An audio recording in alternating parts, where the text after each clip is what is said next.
Plant vs Zombies Garden Warfare 2 players are very passionate. There's more passion in them than in every passion fruit in the world. The most in love couple in the world could have makeout sessions that don't quite reach the levels of passion of the average GW2 player. What I'm trying to say is, making any kind of ranking in regards to this game is risky. You're treading dangerous water by even stating a personal preference, so wear waterproof boots. I'm Golden Ninja Vlogspot. Here is the worst character of every class, in my opinion. I'm going to cover them in the character selection screen order, doing the plants and then the zombies. Note that this is from the perspective of a console player, so if a character is better on PC, cool, I guess. Leave a like, subscribe if you're new, let's get going. First up is Citron, and my pick is Toxic Citron. Immediately starting with a class that has arguably two of the worst characters in the game, the 2 damage King Toxic and 3 damage King Electro. And Electro has somewhat been reclaimed in the past few years, but in my opinion, he's heavily outclassed and that nerf screwed him over. But at least he can still hit 90 damage if you're in point blank range with a full charge against a guy who just picked up the game and is trying to figure out the controls. But nonetheless, his high damage potential means I can't in good faith put him below Toxic Citron. The Sublime guy only got hit with 1 stat nerf in the Citron rework, with his range damage going from 5 to 2, but due to the nature of how this guy works, that basically killed him off instantly. His close range damage was never that great to begin with, and the range damage means camping is barely effective. Overall, it's not impossible to get good games out of this guy, but it's easy to see why this guy is the most common pick in this day and age for the worst character in the game. Next up is Rose, and I've gone for Fire Rose. This one's quite contentious. The general belief for a while was that the polar opposites, Fire and Frost Rose, were the inferior roses, but nowadays it's a mixed bag. A lot of people think Druid is the worst due to her poor damage and projectile speed, and some think it's Party Rose, who is a big downgrade to Stock Rose, who isn't all that great to begin with. However, I consider Fire to be the worst. Her damage is weak, her projectile speed is so slow it would make Stinky the Snail shed a slimy tear, and I don't think Fire and Charge go together well. Also, while Fire variants are usually easier to use than their stock counterparts, this one feels a lot harder than most of the other roses, which could be a skill issue, but if you think skill cap is one of the defining factors when ranking a character's power, you're wrong! Her saving grace is that she can one-shot imps with a full charge with a Fire upgrade, but even then, those annoying midgets can use Imp Carter to alleviate some of the ticks. Also, they missed out on an opportunity to name her something cool like Pyrose. Frost Rose got a unique name, so why not Fire Rose? Now Corn, and I'm going with Barbecue Corn.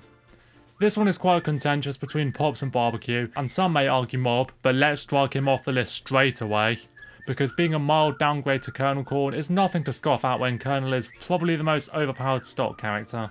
Barbie and Pops can be seen as the most sniper-oriented Corns, with Barbecue having a full auto-fire weapon and surgeon level accuracy, and Pops having extended zoom and a triple burst shot. Barbecue arguably performs better at this since Pops doesn't have the strongest damage output and the fire is pretty damn good, but the reason I think Pops is better is clip sustainability. Pops takes a long time to burn through his ammo, Barbecue runs out quicker than McDonald's runs out of ice cream, so he falls down a bit, although given the class, he can just spam abilities when he blows his ammo. Also, for some reason, Pops reloads faster than all the other Corns, so more power to him.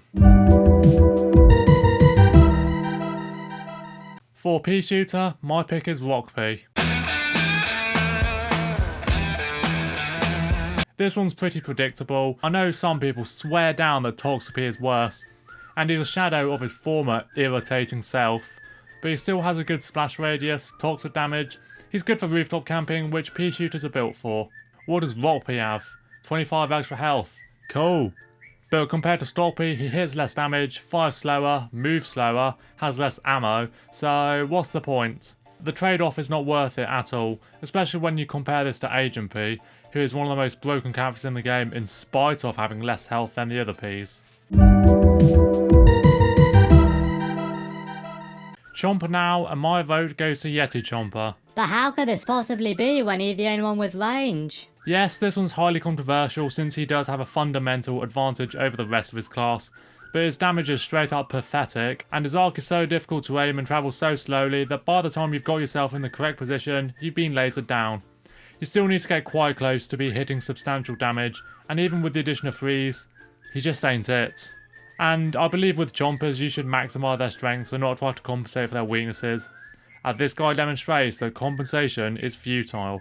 Chomping and armor chompers are contenders for the worst. Chomping I probably would give the spot for if it wasn't for the macro exploit in which mashing the trigger results in considerably higher damage output, as quicker health regeneration is a pretty redundant gimmick as opposed to healing, or just more health as armor somewhat conveys. He's just held back by taking forever to get to his target. Yet I think is worse than both and one of the worst characters in the game.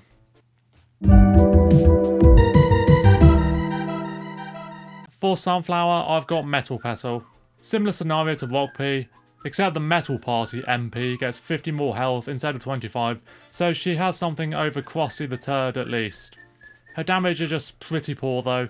She had the worst DPS of the class, basically across the board, and while her extra health can be useful, it's still pretty easy to dispatch of her quickly due to her big fat head. Also, her slower movement speed makes her bad at support since she sometimes struggles to catch up with teammates to heal them.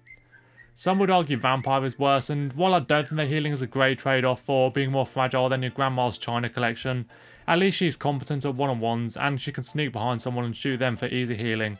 Not to mention spawnables.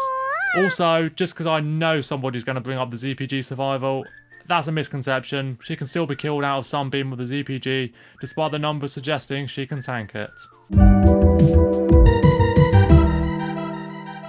Cactus, it's camo. It's absolutely camo. Yes, it was easy for me to write this character off back in the day because she just isn't my playstyle. I don't think being able to two-shot characters across the map is as good as it seems when she has limited scope movement when zoomed, only 5 shots, the single slowest reload in the game, and possibly the worst single close-range combat in the game. In all fairness, she was quite a competent character in the first game, but got nerfed both directly and indirectly in the sequel, as well as losing an ammo upgrade for a penetration upgrade I've made use of once and only once. The maps in GW2 rarely play to her strengths, with much less open areas, and the 3 new main zombies were arguably her worst matchups for different reasons. Jade and Ice aren't that good either, but you can get more done with them than you can with Camo, who is horrible without upgrades and still pretty bad with them. I know the skill issue argument is invalid here, because why would I play a character that's harder to use than the likes of Reg, Zen and Future Cactus, when those characters all outperform her greatly? You suck, you Pinocchio-nosed broad. On to zombies now, and first up is Imp, and my pick is Pylon Imp. This is a battle of the regular variants that aren't the stock Imp. Previously, this had been a debate of Shrimp versus Pylon, but Shrimp has been reclaimed heavily to the point he's exceeded Little Drake, and I would agree with that. Pylon at the worst wasn't even something I had to think about. Maybe it's just me, but a double burst weapon doesn't feel right to me, compared to triple burst. His damage output is mid, and for some reason, he gets 2 reload upgrades and none for ammo. His mech is okay, but honestly this is probably reverse of the armor versus hot rod chomper case, where the health loss in favour of a faster speed doesn't benefit that much. And while the pylon mines are fun, the drag race is pretty mediocre, especially compared to the shrimp jump. If that mech already has an OP primary, why would you shower it with the best mobility move too? Yeah, unfortunately, the midget cone head is not that good. The worst Super Brainz is, unexpectedly, Electro Brainz. This has been a contest for a while between Cosmic Brainz and Breakfast Brainz, with one helped by lag and the other helped by looking cool. Yeah, as much as I think people overcorrected hard with Cosmic after having his reputation hindered by an angry Welshman, I'd give him the edge over Breakfast. So the Spaceman is ruled out. But I think Electro Brainz is worse than both. His 5-punch combo is a lot worse than it sounds. The electric splash in his punches is basically meaningless. His damage is pretty weak. His beam is actually the most damaging out of them all. And even then, he overheats in like 2 seconds and he had the longest penalty in the entire game. And his chain lightning damage is pretty wimpy as well. As lackluster as Breakfast is, at least you can start the slapping sequence and then approach an enemy so you're racking up the numbers quickly. And he has a faster movement speed and gets a speed boost after killing. Electro is just mediocre in every department. For Pirate, I've got Captain Squawk. It's between Flameface and Squawk, but Squawk is just not a very good sniper. Basically, everything I said about Camo Cactus could apply here. This guy at least has a barrel if someone gets close, but he puts out damage at the pace of a starfish. Both him and Flameface have a tech you can do with a shotgun.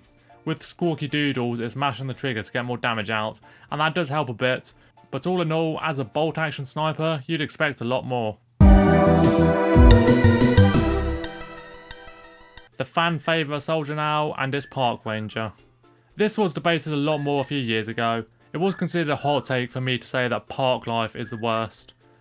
But I stuck to my guns, and now it's the common opinion, so I'm somewhat of a trailblazer. Oh, bullshit! The thing that always bothered me with park life is that he has a cloud gimmick, but being a soldier he already has a stink cloud.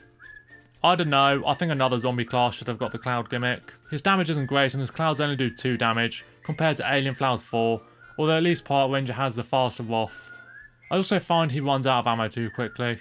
Other soldier variants that are sometimes considered the weakest are Centurion and General Supremo, but Centurion has fire damage and is a decent sniper. Whereas if Cosmic Bad is the biggest wolfy opinion around, Supremo Worst is the runner-up. Not being able to bunny hop does not make him a bad character. Park is still a good character, as are all soldiers, but somebody has to be at the bottom, and in my eyes it's Stenchy the Skunk's master quite easily. Engineer now, and it's AC Perry. We all know it's AC Perry. One patch completely ruined him, and he's been in the bottom of the barrel ever since. Not just in his class, but on the entire zombie team. His damage is weak, his freeze rate is slow, his projectiles are so bad he's basically unusable outside of close range. Yeah, I don't need to say anymore. The worst scientist is Archaeologist. This one's usually contested between Archaeologist and Dr. Toxic, although some would make the argument it's Chemist or Zoologist. Nope. For Dr. Toxic, the main issue is that he has as much ammo as the stock scientist, yet fires faster with low damage, so has far less damage output and clip sustainability. However, he still hits quite hard, and using Energy Warp to inflict your toxic aura is always a fun trolling move. Archeo is just the definition of mediocre. Up close he's nothing special, at range he can do more than many other scientists, but he's totally outclassed by a paleontologist, who does what Archeo does but better, and with fire. The only time this guy was really of any use is in between the Zomboss Down and Legends of the Lawn packs in GW1, since he predates Paleo. And finally All-Star, and my pick is Motocross Star. A lot of people would say it's Wrestling Star, and there's probably some bias on my end since I'm a wrestling fan. He's pretty redundant due to the existence of Rugby Star, who did the slower Roth thing better, since wrestling has severe damage drop off and a bad projectile overall. But at least his damage is still pretty good. Now let's look at Motocross Star. He can disable plants from using their abilities, cool, but goalie freezes, which is just a better gimmick in every way. Plus with a mud it's all or nothing, while with Arch you can slow the enemy down before freezing them. Moto does have a hidden gimmick though. Despite Tennis being advertised as the fastest All-Star, Moto actually moves faster. Why is this? Who knows, but it's not that helpful given he still had the full penalty while primed, unlike Tennis Star. And this trait is not even remotely close to its power in BFN, where it straight up removes the class's one weakness. Overall, poor damage, borderline useless gimmick, mediocre character. Those are my picks, let me know in the comment section down below, but please keep it civil. Leave a like if you enjoyed, give me a subscribe if you're new, join my Discord, thanks for watching.